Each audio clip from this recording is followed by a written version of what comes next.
बीते 10 साल में भारत ने विविधता में एकता को जीने के हर प्रयास में सफलता पाई है। सरकार ने अपनी नीतियों और निर्णयों में एक भारत की भावना को लगातार मजबूत किया है। आज वन नेशन वन आइडेंटिटी यानी आधार की सफलता हम सब देख रहे हैं और दुनिया इसकी चर्चा भी करती है। पहले भारत में अलग अलग टैक्स सिस्टम थे। हमने one nation one tax system GST बनाया। हमने one nation one power grid से देश के पावर सेक्टर को मजबूत किया। वरना एक वक्त था कहीं बिजली तो होती थी, कहीं अंधेरा होता था, लेकिन बिजली पहुंचाने के लिए ग्रिड टुकड़ों में बटी पड़ी थी। हमने वन नेशन वन ग्रिड इस संकल्प को पूरा किया।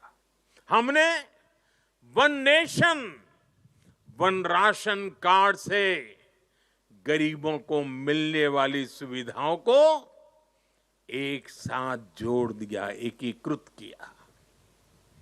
हमने आयुष्मान भारत के रूप में one nation one health insurance की सुविधा देश के जन जन को दी है। साथियों, एकता के हमारे इन प्रयासों के तहत ही अब हम वन नेशन वन इलेक्शन पर काम कर रहे हैं, जो भारत के लोकतंत्र को मजबूती देगा, जो भारत के संसाधनों का ऑप्टिमम आउटकम देगा और देश विकसित भारत के सपने को पार करने में और नई गति प्राप्त करेगा, समृद्धि प्राप्त करेगा। भारत आज one nation one civil code यानी सेकुलर सिविल कोड की तरफ भी बढ़ रहा है। और मैंने लाल किले से इस बात का जिक्र किया था। इसके भी मूल में सामाजिक एकता, सरदार साहब की बात ही हमारी प्रेरणा है। इससे अलग अलग सामाजिक वर्गों में भेदभाव की जो शिकायत रहती है उसे दूर करने में मदद मिलेगी। देश की एकता और मजबूत होगी, देश और आगे बढ़ेगा, देश एकता से संकल्पों को सिद्ध करेगा। साथियों, आज पूरे देश को खुशी है कि आजादी के 7 दशक बाद देश में एक देश एक संविधान का संकल्प भी पूरा हुआ है। सरदार साहब की आत्मा को मेरी यह सबसे बड़ी श्रद्धांजलि है। देशवासियों को पता नहीं है 70 साल तक बाबा साहब आंबेडकर का संविधान पूरे देश में लागू नहीं हुआ था। संविधान की माला जपने वालों ने संविधान का ऐसा घोर अपमान किया था। कारण क्या था? जम्मू कश्मीर में आर्टिकल 370 की दीवार, आर्टिकल 370 जो देश में दीवार बन के खड़ी थी, संविधान को यहां रोक देती थी, वहां के लोगों के अधिकारों से उनको वंचित रखती थी, वो धारा 370 को हमेशा हमेशा के लिए जमीन में गाड़ दिया गया है। पहली बार वहां इस विधानसभा चुनाव में बिना भेदभाव को वोट डाले गए।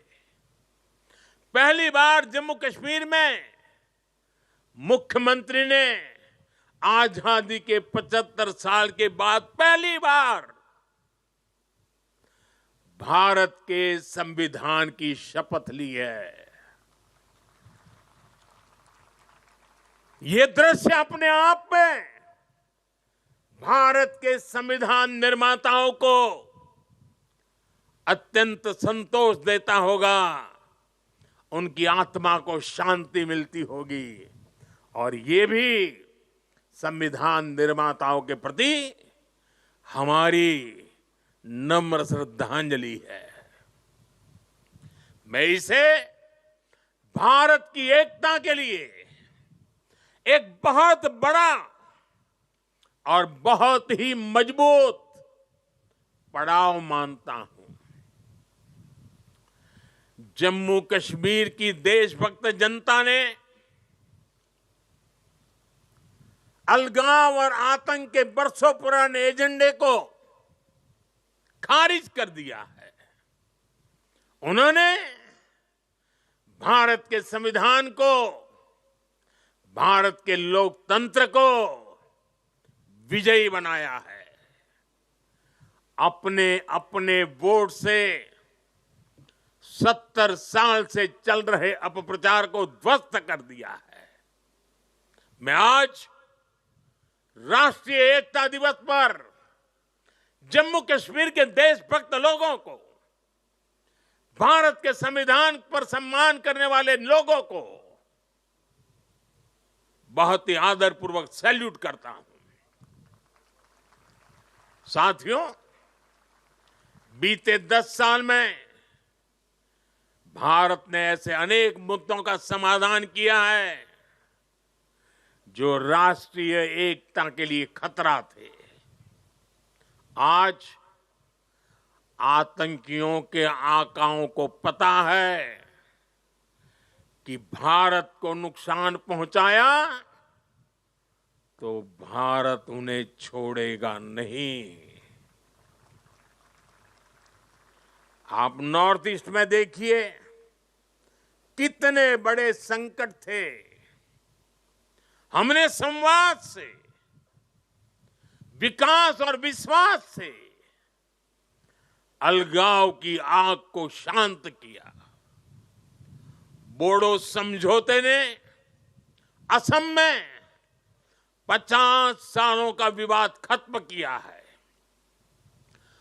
ब्रू रियांग एग्रीमेंट, इसके कारण हजारों विस्थापित लोग अनेक दशकों के बाद अपने घर लौटे हैं। National liberation front of Tripura से हुए समझौते ने लंबे समय से चल रही अशांति खत्म की है। असम और मेघालय के बीच के सीमा विवाद को काफी हद तक हम सुलझा चुके हैं। साथियों, जब 21वीं सदी का इतिहास लिखा जाएगा तो उसमें एक स्वर्णिम अध्याय होगा कि कैसे भारत ने दूसरे और तीसरे दशक में नक्सलवाद जैसी भयानक बीमारी को जड़ से उखाड़ दिखाया, उखाड़ करके फेंका। आप याद करिए वो समय जब नेपाल के पशुपति से भारत के तिरुपति तक रेल कॉरिडोर बन चुका था। जिस जनजातीय समाज ने भगवान बिरसा मुंडा जैसे देशभक्त दिए, जिन्होंने हमारे सीमित संसाधनों के बावजूद भी देश के हर कोने में मेरे आदिवासी भाई बहनों ने आजादी के लिए अंग्रेजों से मुकाबला किया। ऐसे जनजातीय समाज में